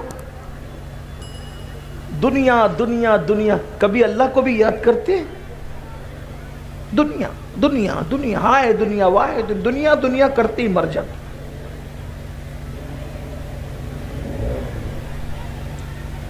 دو بھائی آپس میں زمین اور جائیداد کا جھگڑا کر رہے ہیں۔ لڑتے لڑتے انہوں نے دیکھا کہ اچانک ایک ٹوٹے ہوئے پیالے سے آواز آئی، او لڑنے والوں ذرا مجھے دیکھو، میری طرف دیکھو، میری بھی داستان اور آپ بیتی سنو۔ اب ٹوٹا ہوا پیالہ جو زمین پہ پڑا ہوا ہے، اس سے آواز آئے گی تو آدمی کی حیثیت کیا ہوگی، کیا اس کی پوزیشن ہوگی؟ میں اور آپ ہوتے تو بھاگی جاتے، لیکن ان میں کچھ ہمت تھی، انہوں نے مڑ کے دیکھا ایک ٹوٹا ہوا پیالہ پڑا ہے اور اس سے آواز آ رہی ہے، میری بھی تو آپ بیتی سن لو، میری بھی تو داستان سن لو۔ اور جب یہ آواز آئی تو ان دونوں نے کہا کون ہو تم؟ دھیان سے سننا، تم ہی ہو نا بھائیو شادیوں کے موقع پر عورتیں نچانے کے لیے لاتے ہو نا، اپنے پیسے میں پٹاخے پھوڑ کے اپنے ہاتھوں سے آگ لگاتے ہو نا، ڈی جے پر ناچتے ہو، تھرکتے ہو، کون منع کرنے والا ہے؟ کوئی منع کرنے والا نہیں ہے آپ کو کون منع کرے گا؟ اس لیے کہ جس عالم پر آپ نے اپنا رعب جما رکھا ہے، آپ تو کہتے ہو کہ ہمارے چندے پہ انہیں تنخواہ ملتی ہے، ہمیں کیا روکیں گے؟ لیکن یاد رکھنا، مولوی کو دبانے والوں، مولا کی بارگاہ میں نہ کسی کی دادا گیری چلتی ہے، نہ کسی کی بابا گیری چلتی ہے۔ وہ اللہ فرماتا ہے اِنَّ بَطْشَ رَبِّكَ لَشَدِيدٌ، تیرے رب کی پکڑ بڑی سخت ہے۔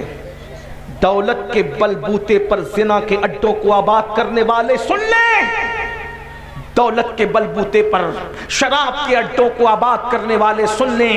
آپ ایسے نہیں ہیں، لیکن میری آواز اللہ وہاں تک پہنچائے گا، مجھے امید ہے جس کانوں کو اس کی ضرورت ہے۔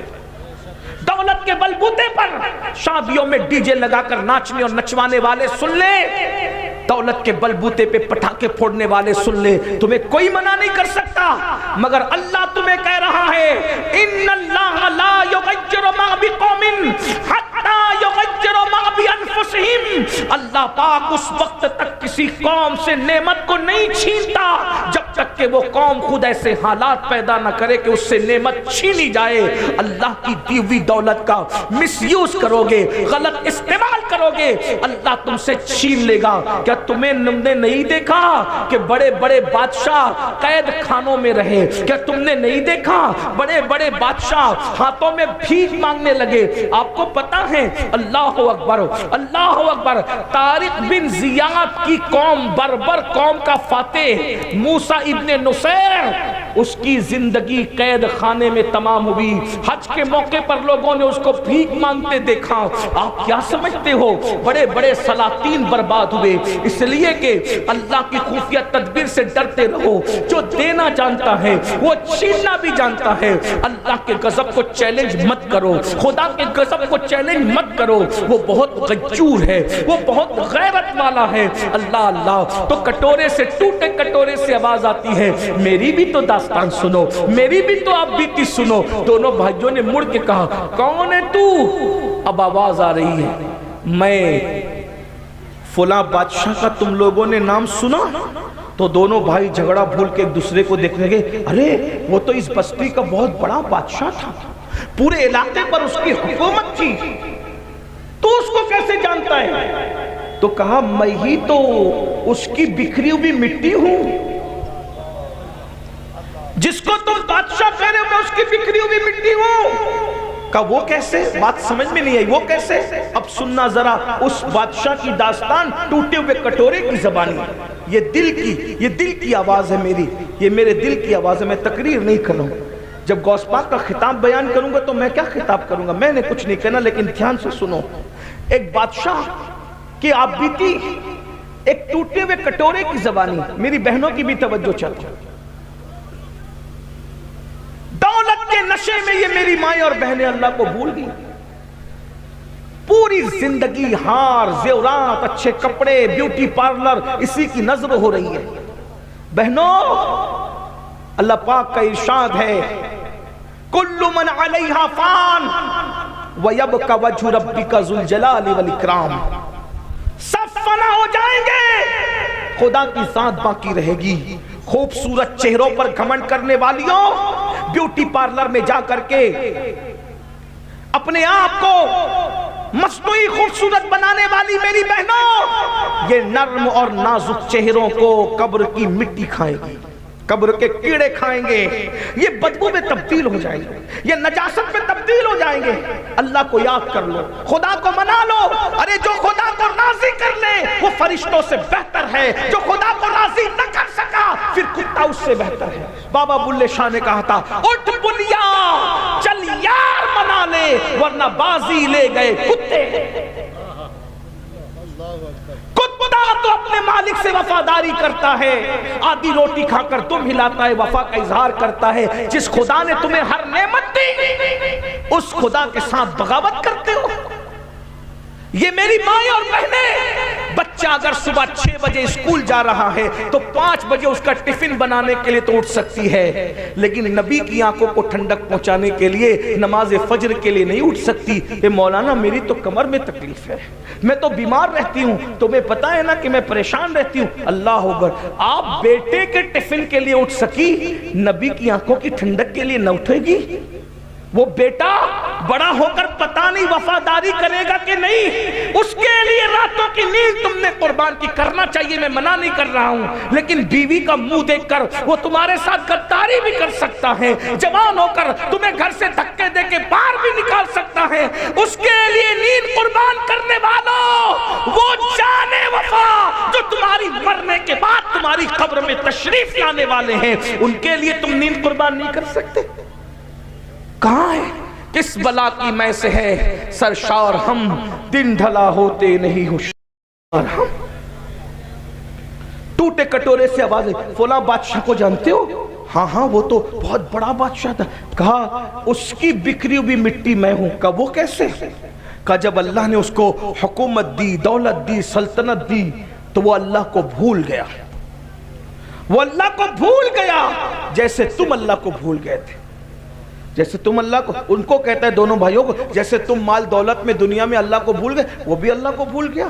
اور جب اللہ کو بھولا تو اللہ اس سے ناراض ہو گیا. اللہ کو بھولا تو اللہ اس سے ناراض ہو گیا.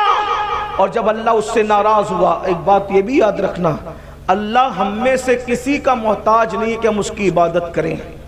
معاذ اللہ اگر پوری کائنات خدا کی عبادت نہ کریں تو اس کی ربوبیت میں کوئی فرق نہیں آتا.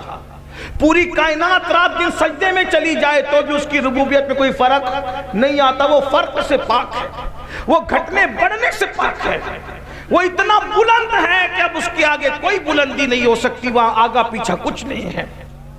وہاں کوئی زوال نہیں ہے، وہاں کوئی عروج نہیں ہے۔ میرا اللہ وہ گھٹنے سے بھی پاک، وہ پڑھنے سے بھی پاک۔ اپنے دائیں بائیں میں ڈوبنے ڈبانے والوں کو دیکھ کر کے اس کو قیاس نہ کرنا، نہ وہ بیان میں آتا ہے، نہ وہ زبان میں آتا ہے، نہ وہ تصور میں آتا ہے، نہ وہ تخیل میں آتا ہے۔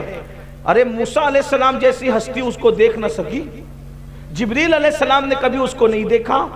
دیکھنے والی تو ایک ہی آنکھ تھی، جس کو قدرت نے بنایا تھا اسی لیے بنایا تھا۔ لیکن بہرحال تو ٹوٹے ہوئے کٹورے سے آواز آتی ہے، وہی بادشاہ تو میں ہوں۔ تو یہ کیسے کٹورا بن گیا؟ تو کہا جب اللہ کو بھول گیا، غافل ہوا، غفلت میں مر گیا۔ لوگ کیا کہتے ہیں؟ اللہ بری موت سے بچانا۔ کیا کہتے ہیں؟ اللہ بری موت سے بچانا۔ اور دماغ میں کیا گھومتا ہے؟ ایکسیڈنٹ نہیں ہونا چاہیے میرا، آگ لگ کے نہیں مرنا چاہیے میں۔ عورتیں کہتی ہیں اللہ بری موت سے بچانا، یعنی بچے کی ولادت کے وقت مجھے موت نہیں آنا چاہیے، کیونکہ بری موت اسی کو لوگ سمجھتے ہیں۔ میرے بھائی یہ بری موت نہیں ہے۔ اگر معاذ اللہ سب کی حفاظت کرے کوئی ایکسیڈنٹ میں مر جائے، وہ شہید ہے۔ یہ بری موت نہیں، وہ شہید ہے۔ یہ تو تمہارا خبط ہے، تم نے دوسروں کا شکر کہہ رکھا ہے کہ جو بری موت سے مرتا ہے اس کی روح بھٹکتی رہتی، کوئی روح نہیں بھٹکتی۔ یہ سب ناپاک جنات ہیں جو تمہیں ورغلاتے ہیں، اور یہ مسلمان تو ہو گئے لیکن جدھر سے کنورٹ ہو کر کے آئے اس کی کچھ نہ کچھ نحوست ابھی بھی دل و دماغ میں خبط کی شکل۔ اگر کوئی بندہ غسل کر رہا ہو، پانی میں دریا میں تیر رہا ہو، اور اسی حالت میں وہ ڈوب کر مرے، خودکشی نہ کی ہو، ڈوب کر مرے، وہ شہادت کی موت۔ اللہ نہ کرے کسی کے گھر میں آگ لگ گئی، اس میں کوئی مر گیا، آگ میں جل کر مر گیا، کوئی اس کو بچا نہ سکا، تو وہ شہادت کی موت۔ تو پھر بری موت کون سی ہے؟ سن لیجیے، بری موت وہ ہے جو غفلت کی موت ہے۔ اگر آپ مسجد میں بھی سجدے کی حالت میں غفلت میں مرے نا، کہ سر تو سجدے میں تھا لیکن دل میں یار نہ تھا، دل میں یار کا پیار نہ تھا، بس چلے گئے تھے بھولے بٹ کے مسجد اور وہیں اٹیک بٹیک آ گیا، مر گئے، یہ غفلت کی موت۔ غفلت کی موت سے بری موت کوئی نہیں۔ آپ کہیں گے آپ نے سجدے کی، میں نے کہا وہ سجدہ ہی نہیں ہے جس میں یار کی یاد نہ ہو۔ کہنے والے نے کہا تھا نا، کہ اقبال نے کہا تھا، میں جو سر بس سجدہ ہوا کبھی، جو میں سر بس سجدہ ہوا کبھی، تو زمین سے آنے لگی صدا، تیرا دل تو ہے صنم آشنا، تجھے کیا ملے گا نماز میں۔ سجدہ لوگوں کو پتا ہونا چاہیے سجدہ کہتے کسے ہیں۔ ابھی تو زمین پہ کو پیشانی زمین پہ رکھنے کو لوگوں نے سجدہ سمجھ لیا، سجدے کی معرفت تو حاصل کرو۔ اگر 1 منٹ سجدہ کروا لیں تو دھڑکنیں تیز ہوتی ہے، سجدے میں دھڑکنیں تیز نہیں ہوتی۔ جو سجدہ سیکھ لیتے ہیں اور لذت سجدہ سے آشنا ہوتے ہیں، وہ پوری رات سجدے میں گزارتے، تو رات چھوٹی پڑتی ہے مگر سجدہ مکمل نہیں ہوتا۔ ایسے سجدہ کرنے والے ہیں کہ یا تو امام صاحب اگر 31 مرتبہ سبحان ربی الاعلیٰ کہتے تو کہتے کل سے تو نہیں آنا، کیونکہ لمبا سجدہ ہے۔ سجدہ سجدہ ہے، سجدہ سجدہ ہے۔ بہرحال غفلت کی موت بری موت ہے، سب سے بدترین موت غفلت کی موت ہے، اور آج ہم سب غافل ہیں۔ بلکہ بزرگوں نے کہا جس دم غافل اس دم کافر۔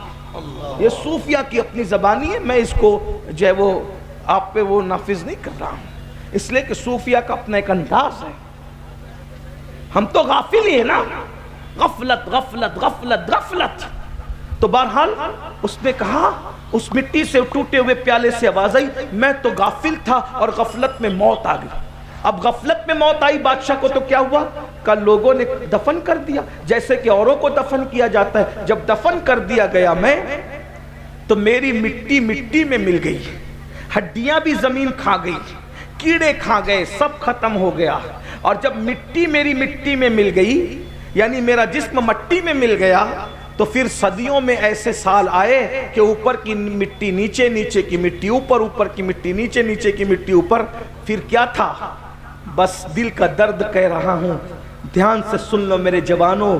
اس ٹوٹے ہوئے پیالے سے آواز آئی، جب میری مٹی مٹی میں مل گئی، مٹی مٹی میں مل گئی، تو مٹی اگرچہ مٹی میں مل جائے، جسم اگرچہ مٹی میں مل جائے، مگر روح باقی رہتی ہے، تو ایک ایک ذرے کے ساتھ کیا ہو رہا ہے یہ احساس ہوتا ہے۔ اور حدیث پاک میں آیا کہ جن جن چیزوں سے زندوں کو تکلیف پہنچتی ہے ان چیزوں سے مردوں کو بھی تکلیف پہنچتی ہے۔ تو اس ٹوٹے ہوئے پیالے سے آواز آئی، تھا تو کبھی بادشاہ، مگر جب مٹی مٹی میں مل گئی تو لوگ میرے اوپر پیشاب کرتے تھے، میرے منہ پہ پاخانہ کرتے تھے۔ میرے بھائیوں، ایک منزل آپ پر بھی وہ آ سکتی ہے، مرنے کے بعد جب لوگ ہماری مٹی پر پیشاب کریں گے تو ہمارا کیا بنے گا؟ لوگ ہماری مٹی پہ پاخانہ کریں گے تو ہمارا کیا بنے گا؟ ارے قبروں پر کتے گھومیں گے تو کیا بنے گا؟ یہ غافل لوگوں کا حال ہے۔ اللہ اکبر، خدا کے لیے دنیا ہی سب کچھ نہیں ہے، یہ دنیا چند دن کی ہے، یہ دنیا چند لمحے کی ہے۔ ارے میرے بھائی، تمہیں کس نے منع کیا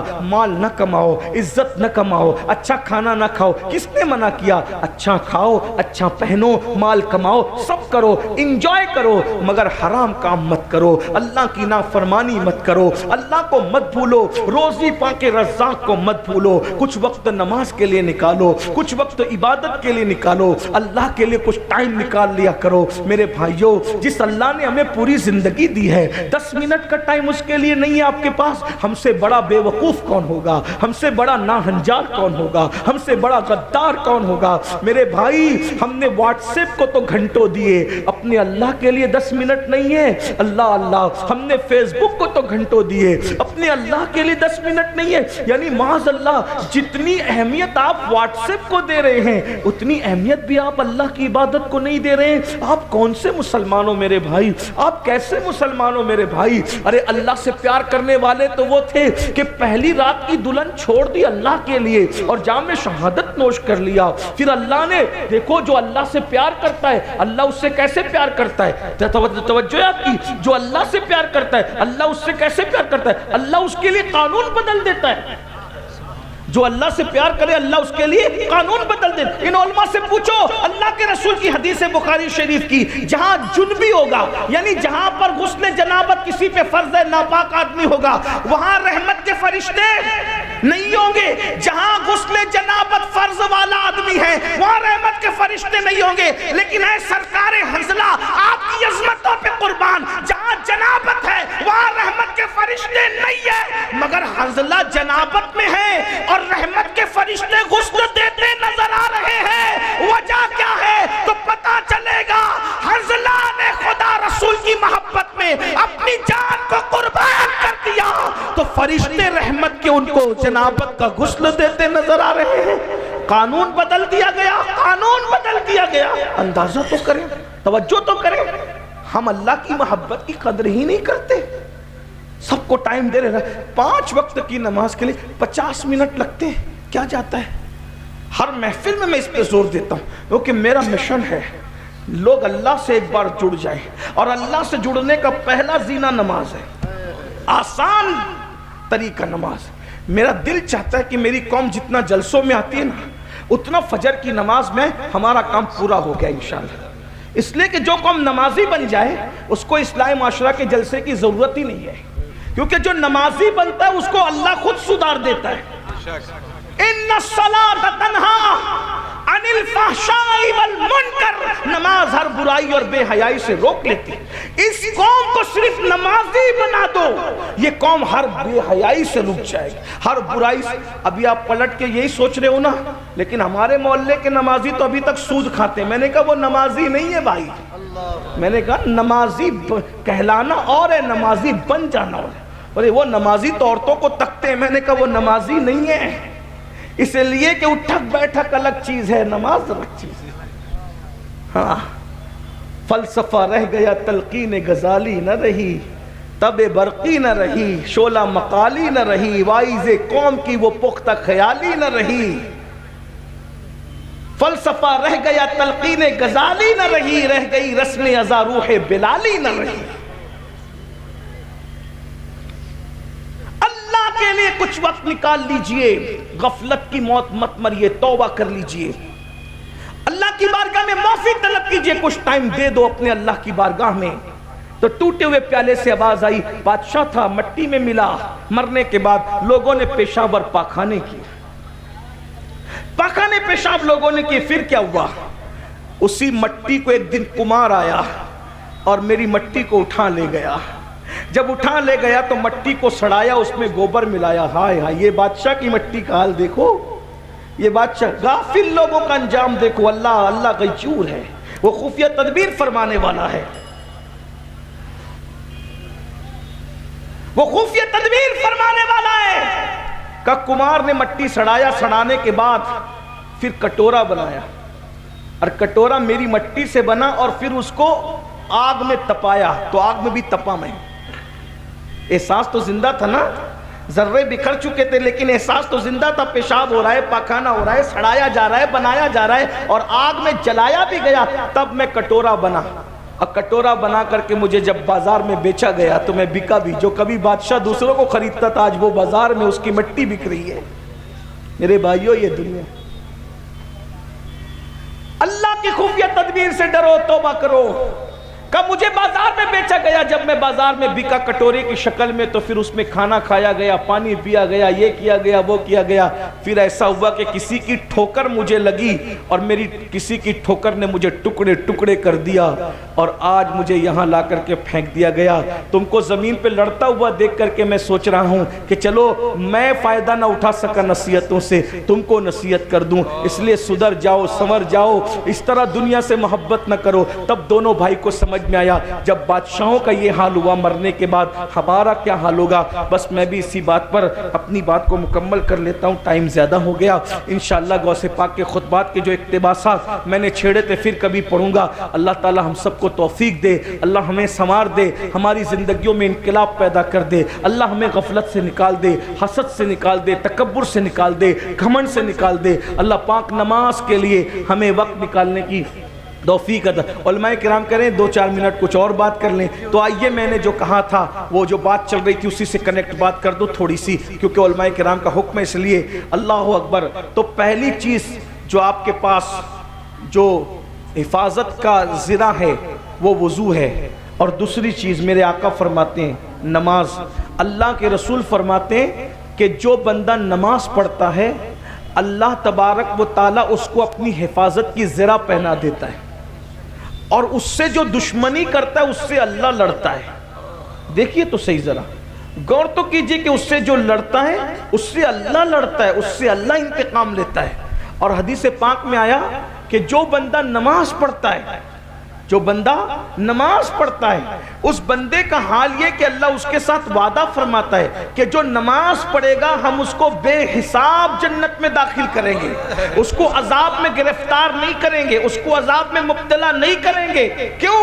اب بتاؤ, جب نماز پڑھنے والے کو اللہ اپنے عذاب میں گرفتار نہیں کرتا تو پھر اللہ اس کو دنیا کی مصیبتوں میں کیسے گرفتار کرے گا. اللہ کے بندو, آج ہر بندہ پریشان ہے, مالدار بھی پریشان, غریب بھی پریشان, خوبصورت بھی پریشان, کم خوبصورت بھی پریشان, اور سب لوگ آ کر کہتے ہیں حضرت دعا کریں. اچھی بات ہے, اللہ کے نیک بندوں سے دعا کرانا چاہیے, لیکن ایک بات کہتا ہوں, یہ جو پریشانیاں ہیں, یہ جو تکلیفیں ہیں, یہ جو بلائیں کیوں ہیں؟ قرآن کہتا ہے وَمَا أَصَابَكُم مِّن مُّصِيبَةٍ فَبِمَا كَسَبَتْ أَيْدِيكُم, کہ تم پر جو کچھ مصیبت آتی ہے وہ تمہارے گناہوں کی وجہ سے آتی ہے, وہ تمہارے ہاتھ کی کمائی کی وجہ سے آتی ہے. غوث پاک کے خطبات میں پڑھ رہا تھا, آئیے خطبے کا ایک اور میں پوائنٹ آپ کے سامنے رکھ دوں. حضور غوث پاک کے خطبے کا, حضور غوث پاک رضی اللہ تعالیٰ فرماتے ہیں کہ آپ نے حسد اور تکبر کے بارے میں سنا. غوث پاک فرماتے ہیں اگر چاہتے ہو کہ تم کامیاب ہو جاؤ, بس یہ آخری پوائنٹ ہے, علماء نے حکم دیا تو میں یہ بات آخری پوائنٹ کے طور پہ رکھ رہا ہوں,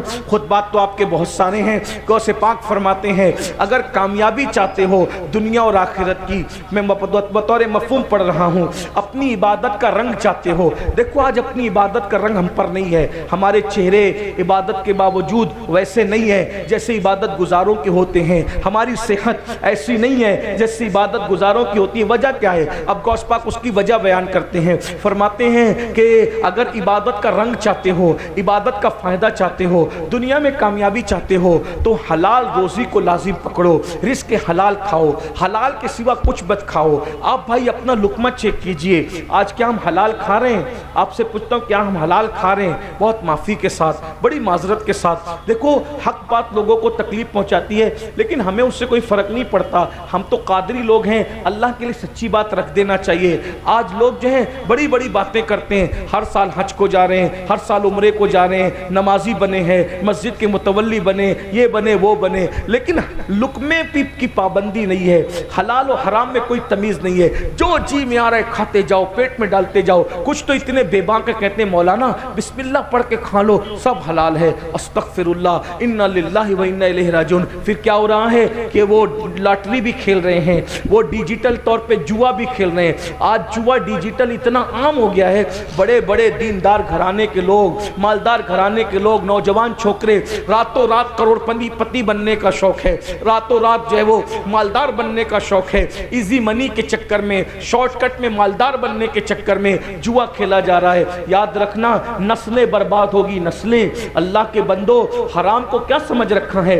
حرام برباد ہونے کے لیے ہے، حرام تباہ ہونے کے لیے، بلکہ حرام کے اتنے دروازے کھلے ہیں. لوگ تو ٹور شروع کرتے ہیں، حاجیوں کے عمرہ کرنے والوں کے پیسے لے کے بھاگ جاتے ہیں. سوچئے تو صحیح، حیرت کی بات ہے، حیرت. وہ غریب لوگ بیچارے جو 50-100 روپے جمع کر کے پیٹ مار مار کے جمع کرتے ہیں، ٹور والے ان کے پیسے لے کے بھاگ جاتے ہیں. کون ہے وہ لوگ؟ مسلمان ہیں نا.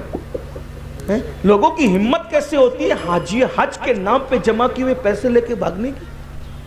لوگوں کی ہمت کیسے ہوتی ہے کہ عمرہ کے نام پہ پیسے لے کے بھاگ؟ یعنی کتنی بے خوفی ہے، کتنی میں کہتا ہوں کہ یہ فرعون اور نمرود کے دور میں بھی لوگوں نے ایسا نہیں کیا ہوگا جو آج کر رہے ہیں. یزید کے دور میں بھی لوگوں نے ایسا نہیں کیا ہوگا. یعنی کتنا غفلت کی حد ہوتی ہے، غفلت کی انتہا ہوتی ہے. سید العالمین کی امت میں ہو حلال و حرام کی تمیز ختم ہے. سود پورے شباب پر ہے، جوا کے علاوہ سود یعنی بیاج پورے شباب پر ہے، دھندا کھل کے چل رہا ہے. امام اہل سنت سیدی اعلیٰ حضرت علیہ رحمہ حدیث نقل کرتے ہیں فتاوی رضویہ شریف میں کہ جس نے 1 درہم سود کا 1 درہم کھایا، 1 درہم، اب تو درہم چلتا بھی نہیں ہے، لیکن جس نے 1 درہم کھایا 1000 سال تک وہ جہنم کی آگ میں جلے گا. 1000 سال، 1000. تحفے کوئی دیتا ہے حلال کیوں کہ بس خوبصورت تحفہ ہے، وصول کرو. سیدنا فاروق اعظم فرمایا کرتے تھے سب کا تحفہ مت قبول کرو. اب تو لوگ یہی حدیث پڑھتے ہیں تحفہ لینا دینا سنت ہے، اور تحفہ چیک کرنا بھی سنت ہے. تحفہ چیک کرنا بھی سنت ہے. فاروق اعظم کہتے ہیں سب کا تحفہ مت لو، کیونکہ بعض تحفے خفیہ رشوت ہوا کرتے ہیں. ہر لفافہ قبول مت کرو، ہر گفٹ قبول مت کرو، بعض چیزیں خفیہ رشوت ہوتی. غوث پاک سے بڑا کوئی متبع سنت ہے؟ وقت کا بادشاہ، وقت کا تاجدار، جسے دنیا خلیفہ بغداد کہتی ہے، اسلامی حکومت کا بادشاہ اور خلیفہ کہتی ہے. غوث پاک تو اس کو بھی بہت شان سے اس کو نصیحت کرتے تھے. غوث پاک بادشاہ کو جب خطاب کرتے تھے کہتے تھے اے کھجور کے درخت سیدھے رہے ورنہ تجھے بدل دوں گا. غوث پاک بادشاہ وقت کو کھجور کا درخت کہہ کر اس کو اس کی اوقات یاد دلاتے. کبھی کہتے تھے او ستون، او کھمبے، اگر تو سیدھا نہیں رہا تو میں تجھے بدل دوں گا، ہٹا دوں گا تجھے، تیری جگہ دوسرا بادشاہ ہے. یہ کون کہہ سکتا ہے؟ غوث الثقلین کہہ سکتا ہے. غوث پاک کو صرف 11ویں والا پیر سمجھتا ہے. یہ پلاؤ بریانی تک محدود مت رکھو غوث پاک کو. جس نے پوری دنیا میں انقلاب پیدا کیا اس کو عبد القادر جیلانی کہتے ہیں. جس نے بیت المقدس کے فاتحین کو ترتیب دیا ہے اسے شیخ عبد القادر جیلانی کہتے ہیں. عیسائیوں کے قبضے میں گئے ہوئے بیت المقدس کو چھیننے کے لیے جس نے شیر نر صلاح الدین ایوبی کی شکل میں پیدا کیا ہے اس کو شیخ عبد القادر جیلانی کہتے ہیں. کیا بات ہے، کیا بات ہے. اور گھروں میں بیٹھ کر تسبیح لانا ابھی تصوف ہوا ہے، ورنہ جو اس دور کا تصوف تھا جسے پیور تصوف کہتے ہیں وہ یہ تھا کہ خانقاہ میں بیٹھ کر کے وہ ٹیم تیار کرے جو قوموں کی قیادت کرے. صلاح الدین ایوبی مرید ہے غوث اعظم کے، صلاح الدین ایوبی کا باپ مرید ہے غوث اعظم کے. بے شک بے شک. 10 سال کی عمر میں صلاح الدین ایوبی مرید ہوئے تھے غوث پاک کے. ان کے ابا لے گئے تھے، سرکار یہ میرا بیٹا اس کو مرید کر لو. غوث پاک نے دیکھا مرید کیا، کہا حضرت دعا کر دو. کہا دعا کیا، یہ تو اتنا بڑا آدمی ہے کہ رہتی دنیا تک لوگ اس کے کارنامے کو یاد کرتے رہیں گے. صلاح الدین خود بیان کرتے کہ سب کے سروں پہ ہاتھ رکھ کے مرشد دعا دیتے تھے، میرے سر پہ نہیں رکھا ہاتھ، مرشد نے میرے گلے اور گردن پہ ہاتھ رکھ کے دعا دی، اللہ تیری حفاظت کرے. ہائے ہائے ہائے، جو سمجھ گئے وہ سمجھ گئے. غوث پاک نے سر پہ ہاتھ رکھنے کی بجائے صلاح الدین کہتے ہیں میری گردن پہ گلے پہ ہاتھ رکھا. اور صلاح الدین پوری جنگوں میں چند اکیلے ہزاروں میں گھس جاتے تھے، مگر صلاح الدین کی گردن کوئی اڑا نہ سکا، کوئی اس کو شہید نہ کر سکا. جب بستر پہ دنیا سے جا رہے تھے تو لوگوں نے کہا صلاح الدین اتنے ہزاروں کی فوج میں گھستے تھے مگر تم قتل نہ ہوئے. تو مسکرا کے کہتے تھے کیسے وہ گردن کٹتی جس پر شیخ عبد القادر جیلانی نے ہاتھ پھیرا. سبحان اللہ سبحان اللہ، کیا بات ہے. وہ گردن کیسے کٹتی جس پر غوث اعظم غوث پاک نے جو بیت المقدس کے فاتحین تھے اس میں 60% حضور غوث پاک کے مرید اور خلفاء تھے. تاریخ پڑھی آپ کیا سمجھتے ہو؟ غوث پاک کے مدرسے سے ایک وقت میں 3-3 ہزار علماء اور فاضل فارغ تھے، اور غوث پاک اپنا پورا مدرسہ اپنے خرچے سے چلاتے تھے. چندے کا کوئی سسٹم نہیں تھا، بادشاہ سے کچھ نہیں لیتے تھے. ابھی میں بتانے لگا ہوں آخری بات کے طور پہ کہ بادشاہ کی حالت کیا کر رکھی تھی. کئی ملکوں میں غوث پاک کا کاروبار چلتا تھا اس دور میں. انٹرنیٹ کا دور نہیں تھا، ٹرین کا دور نہیں تھا، پلین کا. کئی ملکوں میں غوث پاک کا مال تجارت جاتا تھا. اتنے مالدار تھے غوث پاک کہ روزانہ نئے کپڑے پہنتے تھے اور دوسرے دن اس کو فقیر کو پہنا دیتے تھے. سبحان اللہ سبحان. یہاں تو عالم اگر کرانہ دکان کھول لے تو پوری بستی کو تکلیف ہوتی ہے کہ یہ مولوی ہے کیسا جو کرانہ دکان چلے. غوث پاک تاجر ہے پھر بھی بڑا پیر مانے گا، اور امام نے کرانہ دکان کھول دی تو اس کو امام ماننے تیار. صحیح فرما رہے ہیں. یہ کیا فکر ہے؟ ارے کوئی تاجر سے کم ہے آپ کے یہاں؟ جس کا کلمہ پڑھتے ہو وہ نبی ملک شام تک جاتے تجارت کرنے. کیا بات ہے. جس کے مقلد ہو وہ امام اعظم بھی تاجر تھے، اور جس کے مرید ہو وہ غوث اعظم بھی تاجر تھے. بے شک بے شک. لوگوں کے ٹکڑوں پہ پلنے کی بدعت تو ابھی ایجاد کی گئی میرے بھائی. ہمارے بزرگ ٹکڑوں پہ پلنے والے نہیں تھے، اپنے ٹکڑوں پر دنیا کو پالنے والے تھے. آسماں خان زمیں خان زمانہ مہمان، صاحب خانہ لقب کس کا ہے تیرا تیرا. اور نکلو دقیانوسی فکر سے ستاروں کے آگے جہاں اور بھی ہے، ابھی عشق کے امتحان اور بھی ہے. تو شاہی پرواز ہے کام تیرا، تیرے سامنے آسماں اور بھی. مذہبی طبقے کو اپنے امام کو کہو حضرت آپ تجارت کریے میں آپ کا سپورٹ کرتا ہوں، چلو اپنے پارٹنرشپ میں کرتے ہیں، چلو کرتے ہیں. اماموں کو تاجر بناؤ تاکہ نہ پھر تقریر کی کوئی فیس طے کرے گا نہ تراویح کی کوئی فیس طے کرے گا. کیوں؟ جب تقریر کرنے والا تمہاری طرح سیٹ ہوگا تو وہ اور پیسہ دے کر کے جائے گا، وہ مانگ کر کے کیوں جائے گا؟ مانگنے والی قوم تو تم نے بنا رکھی ہے نا، کیونکہ تم اپنی قوم اپنے مذہبی طبقے کو کچھ کرنے نہیں. امام اعظم تاجر تھے، کچھ نہیں، کوئی تکلیف آپ کو نہیں ہے نا. لیکن امام اعظم کے دور میں ہوتے تو جیسے آج اپنے امام سے تکلیف ہے اس دور میں بھی آپ کو امام اعظم سے بھی تکلیف ہوتی. کیونکہ جب آپ کے پاس تکلیف والا دل ہے تو آپ کریں گے کیا، ہے نا؟ تو خدا را ذرا فکر اونچی کیجیے. خدا تجھے کسی طوفان سے آشنا کر دے کہ تیرے بحر کی موجوں میں اضطراب نہیں. بات کیا کر رہا تھا؟ سرکار غوث پاک اپنا مدرسہ اپنے پیسے سے چلاتے تھے تجارت. اور کتنے 3000 فارغ ہوتے، ہر سال فارغ ہوتے تھے. تو جس مدرسے سے 3000 فارغ ہو رہے ہوں اس میں پڑھتے کتنے ہوں گے؟ 30 بچے فارغ کرو تو کم سے کم 300 پڑھانا پڑتا ہے، تو 30 فارغ ہوتے ہیں. تو جہاں 3000 فارغ ہو رہے ہو تو وہاں پڑھتے کیا؟ پھر کس کا خرچہ؟ صرف غوث پاک کا. اور بادشاہ کی حالت کیا؟ بس بات ختم ہو رہی ہے. بادشاہ ایک دن آیا، پہلے بھیجتا تھا، بہت تحفے بھیجتا تھا غوث پاک کو، بہت گفٹ بھیجتا. غوث پاک کہتے تھے واپس لے جاؤ، حرام کا مال مجھے نہیں چاہیے، کسی اور لے جاؤ. ایک دن بادشاہ خود آیا اور وہ جو تشت ہوتے ہیں اس میں درہم و دینار کی تھیلیاں بھر بھر کے لایا. غوث پاک سے کہا حضور قبول کر لیجئے. غوث پاک پھر غوث پاک تھے، گول چہرہ، ملی ہوئی بھویں اور گندمی چمکدار رنگ، داڑھی سینے کو گھیرے ہوئے، اور پتلے پتلے ہونٹ، انار کے دانوں کی طرح جمے ہوئے دانت، مشک کی جسم سے آتی ہوئی خوشبو جس پر کبھی مکھی نہیں بیٹھی، 70,000 کے مجمع میں اتنی بلند آواز سے گرجدار تقریر کہ پہلا بندہ سنتا تھا تو 70,000 کے مجمع میں آخری بندہ بھی ویسے ہی سنتا تھا. سبحان یہ اللہ، آواز سبحان اللہ. رنگرج، اور غریبوں سے اتنا پیار، ان کے ساتھ بیٹھ جائیں اور بادشاہ آئے تو اس کے لیے اٹھ کے کھڑے بھی نہ ہو، کبھی اس کے لیے اٹھ کے کھڑے نہیں. اور ہم لوگ غریب نظر انداز صحیح فرما رہے ہیں. اور مالدار کو غلام، مالداروں کی غلامی. غریب کا جنازہ پڑھنے کے لیے کوئی نہیں آتا اور مالداروں کے یہاں جنازے کا کاندھا بدلنے والوں کی قطار لگی رہتی ہے. صحیح فرما رہے ہیں.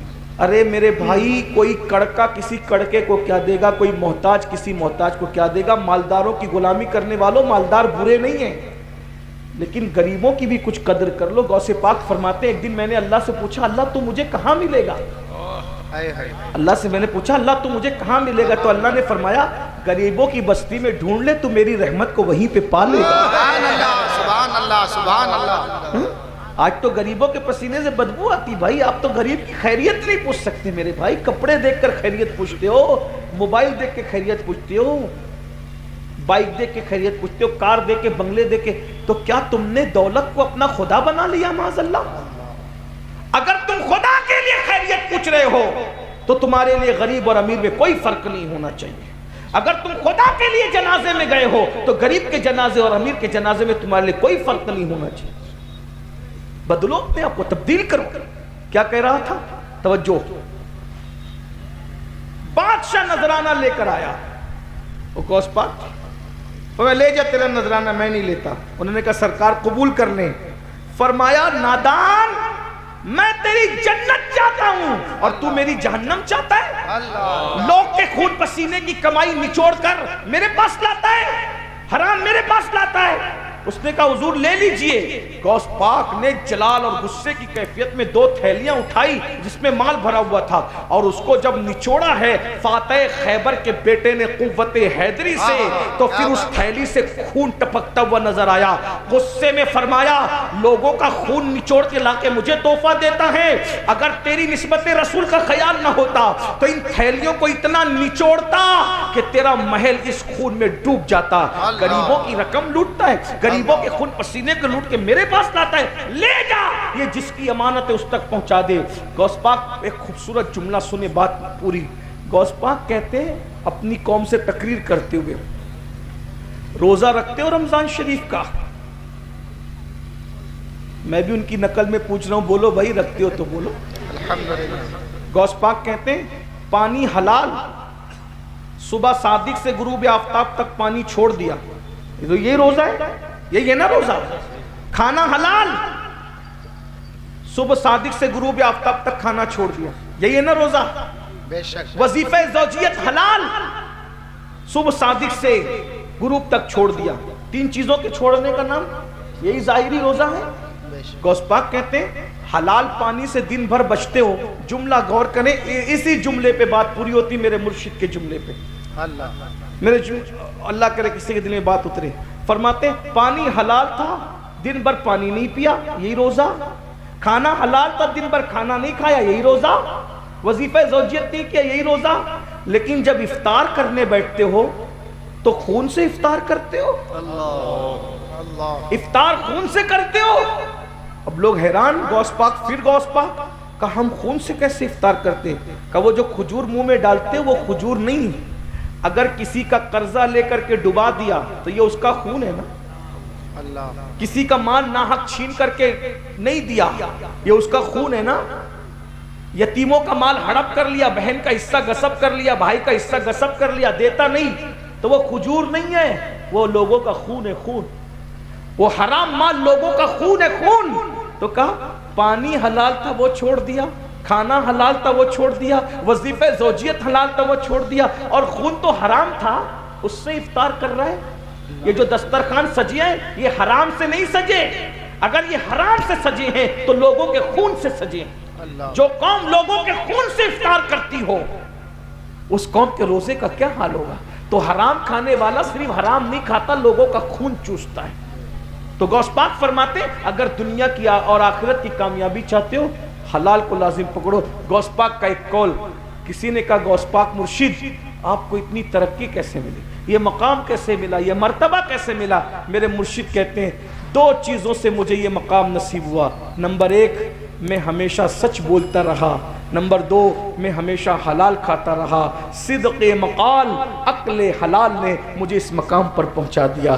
آئیے ہم بھی سچ بولیں، حلال کو لازم پکڑیں انشاءاللہ۔ آپ کہتے ہیں بہت ٹف ہے حضرت، میں نے کہا کوئی ٹف نہیں ہے، سچی نیت کرو، اللہ کا وعدہ ہے والذین جاہدوا فینا لنہدینہم سبلنا، جو اللہ کی راہ میں کوشش کرتے ہیں اللہ ان کے لیے رستے پیدا کر دیتا ہے۔ اللہ ہم سب کو توفیق عطا فرمائے، دوران گفتگو کوئی غلطی ہو تو اللہ تعالی معاف فرمائے۔ استغفر اللہ ربی من کل ذنب واتوب الیہ وما علینا الا البلاغ۔ السلام علیکم ورحمۃ اللہ وبرکاتہ۔